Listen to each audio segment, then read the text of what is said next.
like it's really popular to get Botox, and I wanted to share my experience with Botox and why I've decided to not do it. I used to get it.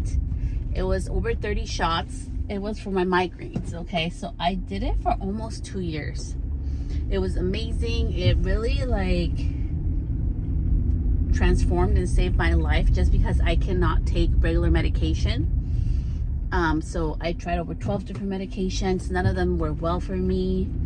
And I had really chronic ones. And I was like, how the heck am I gonna live my life and be a mom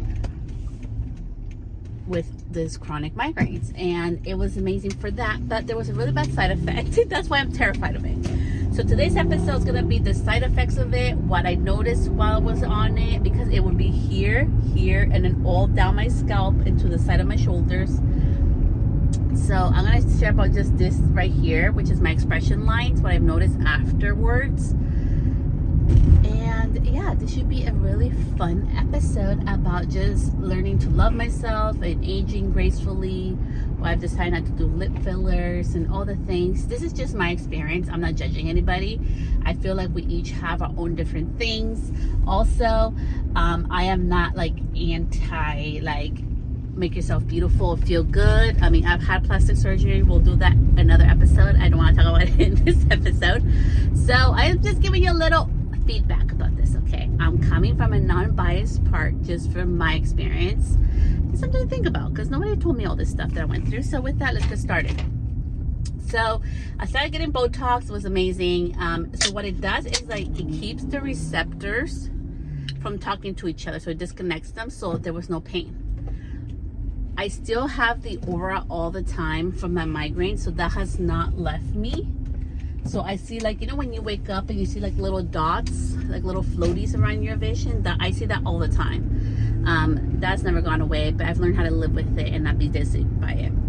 But the pain has, so that was awesome. And I was doing good, okay? And also I was not just getting injected by some nurse or some random person. That was being done by an actual licensed neurologist, you guys. Neurologists were the ones doing it. So the head of neurology in that department in a city near me for Kaiser, he's the one doing them for me. So it was amazing and I loved it. But every time I got them done, I would have to sign a waiver if something went wrong. I read all the words.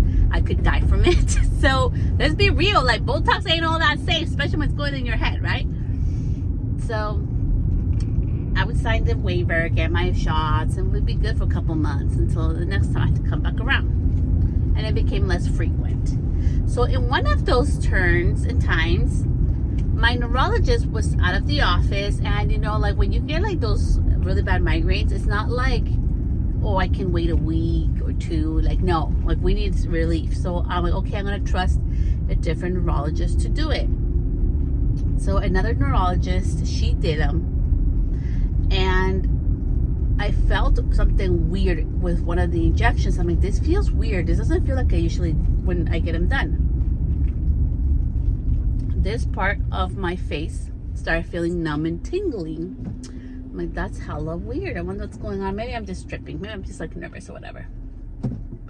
And then I waited and it got worse and it got more numb. And so I waited like 5 days and I called back in. I'm like, hey, I just got some Botox. I'm having this weird like numbing on this side on the left side of my face. Like, what's going on? And then it got super numb. I'm like, so I went in. They went to go check me out. They're like, yeah, it might have just been from the injection. I'm like, okay, well, is it gonna go away? And they're like, no. Like, there's nothing we can do. It may not go away. We don't know. So ever since then, which is freaking insane. Okay, it has been 9 years since that happened. This part is numb. It happened in January of 2017 or 18. I forget.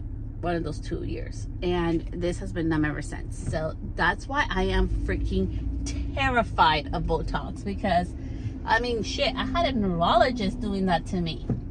And yes, granted, it was over 30 shots, you know, like little shots They were injecting all different nerves of my face and my scalp and my shoulders. So I understand there's more risk to it than doing it in your face, but still, like, it gave, like, this shit got numb, and I was signing a waiver saying I could die from it. So we need to read what we sign. I always read it. It just comes from my insurance background. I had my insurance licenses to sell insurance for life insurance and also for, you know, houses and cars and all that stuff, property and casualty businesses. So I've had to learn how to read contracts, and I think that really has helped me in life to just read the fine print before you sign shit.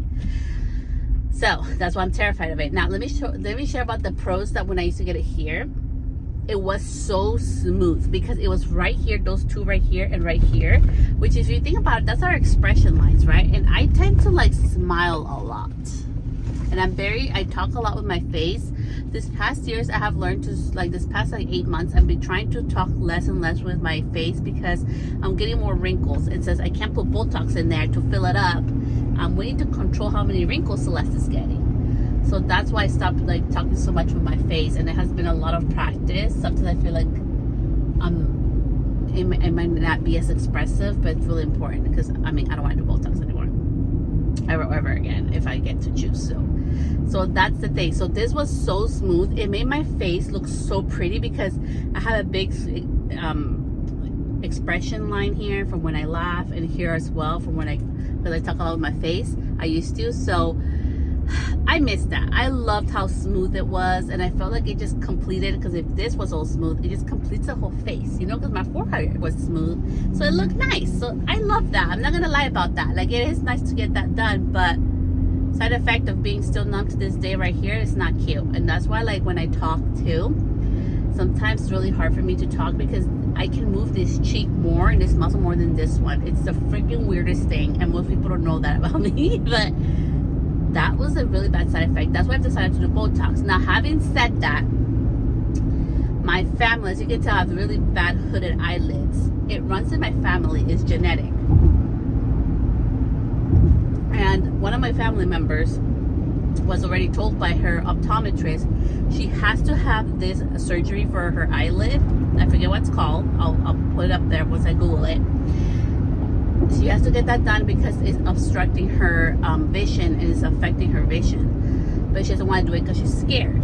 Now, when I get her age, because I have more hooded eyelids than she does, and she's 56 and I'm 39, I am going to do that because I need to be able to see, okay? And it'll be nice not to be so hooded eyelid. But, so again, I'm not being against things, and I don't know, maybe my health won't allow it. I don't know, I hope it does. I hope I stay healthy like a horse.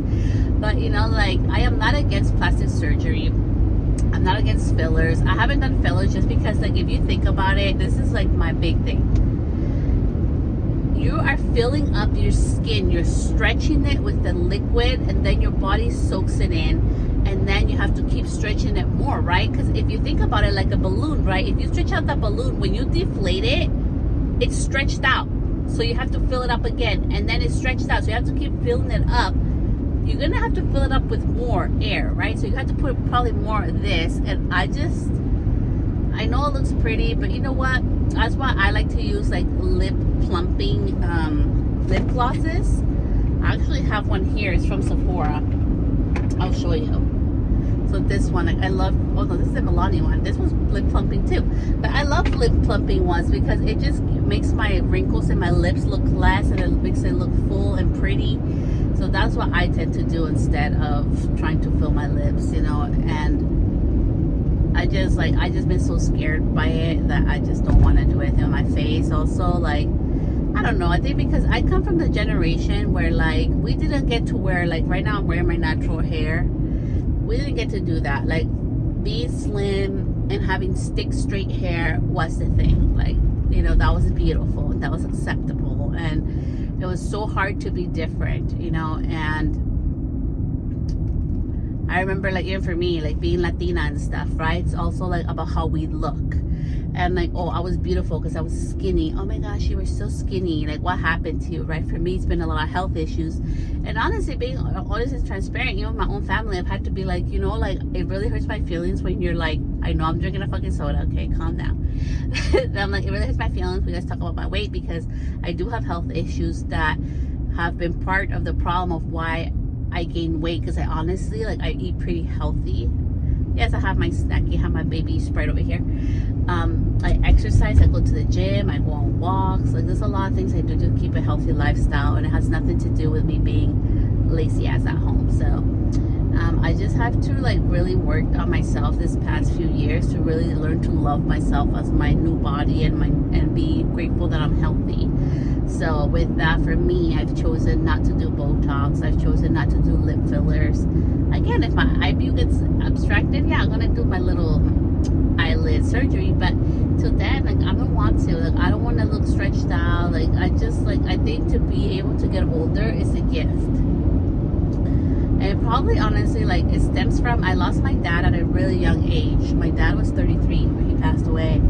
And I always remember that, and I always think about that. I'm like, oh my God, I'm older than my dad was. I mean, he was not the greatest person, but we're not going to go into that. But still, like, I'm older than he was when he passed away. It's insane. And I always think, like, what a gift it is to get older. So I think it has helped me, too, that I've enjoyed my life. I've enjoyed my 20s. I enjoyed when I was 16. I wore the 2 pieces. I've been slim. I wore all the dresses. I've done all the things. Like, I don't regret. Like, I have no, like, as I'm turning 40, you know how they call it, like, the, what's it called, midlife crisis? I was young, and I enjoyed it to the fucking fullest. I had fun. Even in my career as a hairstylist, I got to travel. I got to be a traveling hairstylist, traveling paid hairstylist educator, work for a brand. I got to do all the things, you know? And I don't know. I'm just like, I